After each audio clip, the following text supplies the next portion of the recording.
Meus queridos, graça e paz da parte do nosso bom Deus. Que bom estarmos juntos novamente.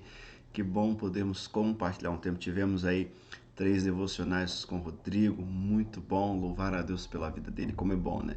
Podemos compartilhar esse tempo, ter esse tempo na presença do Senhor.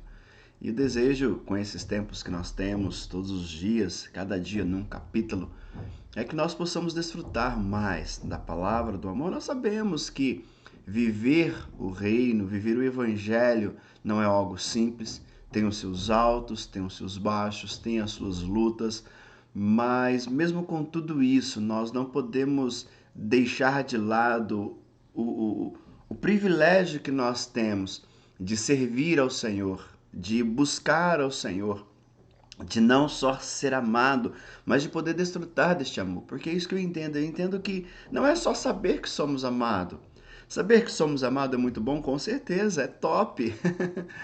Mas eu acho que precisamos ir além, ir a águas mais profundas. E quais são as águas mais profundas? É sentir esse amor, é ter contato com esse amor, é saber o quanto Deus nos guarda, o quanto Deus manifesta a sua graça. Então, que através desse tempo, desse momento, você possa desfrutar deste amor. Hoje nós estamos então no capítulo 22 de Atos, nós estamos aí nessa caminhada, nessa jornada, e no capítulo 22 de Atos, pela segunda vez aqui, Lucas vai narrar o testemunho de Paulo. Paulo contando novamente o seu testemunho agora diante do Sinédrio, né, diante dos irmãos ali, como sua defesa. Ele diz: irmãos, pois ouça agora a minha defesa. Qual que era a defesa de Paulo? A defesa de Paulo foi a sua própria conversão, o seu próprio testemunho da sua conversão, como tudo aquilo se deu, quem ele era antes, quem ele era, como ele conseguiu carta para perseguir, para maltratar. Então ele vai narrar nesses primeiros versículos, diz ele, perseguir seguidores deste caminho até a morte, prendendo tanto homens como mulheres. Então ele deixa muito claro, olha, eu era assim. Eu saí para prender, saí para maltratar, saí para matar, porque eles eram do caminho e eles estavam anunciando para mim, na minha visão até então, um outro reino, uma outra questão fora daquilo que nós havíamos aprendido. E ele diz então que nesse caminho, quando ele consegue carta para Damasco, indo em direção de Damasco, ele foi surpreendido, né, que diz no versículo 6: por volta do meio-dia eu me aproximava de Damasco. Então diz que essa luz forte veio sobre ele e a voz do Senhor veio: por que me persegue? E a gente pode aprender muita coisa com isso.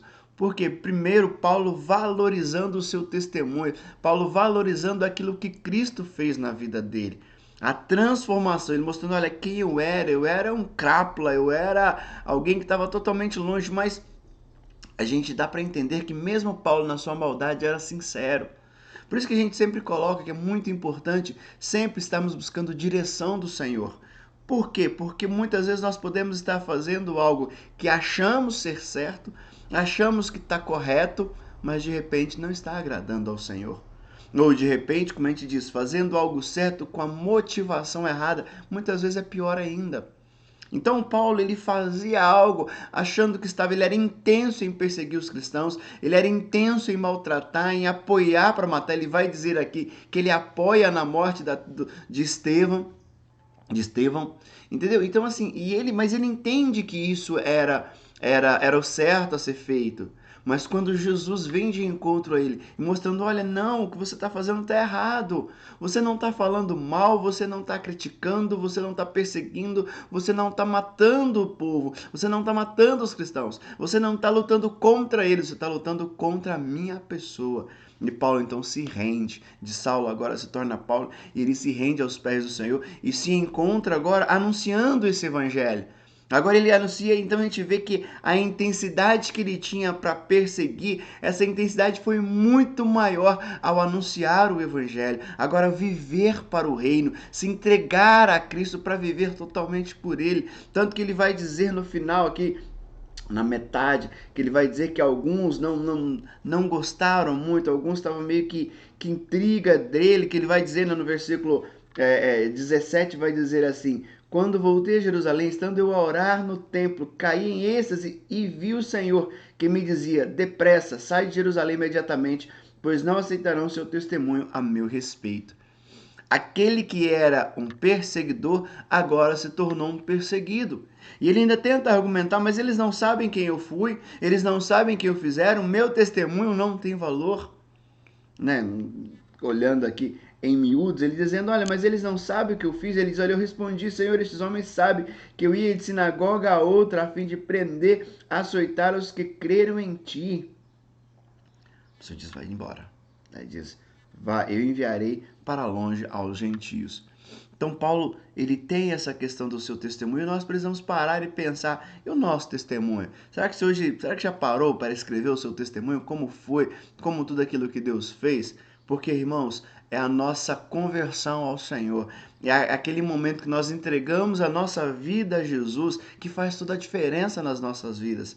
Um momento único, um momento muito especial, um momento a qual nós entendemos que não simplesmente aceitamos a Jesus, mas somos chamados para cumprir o seu ministério e a sua função. Assim como Paulo, ele reconhece quem ele era e reconhece quem ele se tornou em Cristo, assim nós precisamos também ter essa visão em nome de Jesus. Deus abençoe, um excelente dia em nome de Jesus.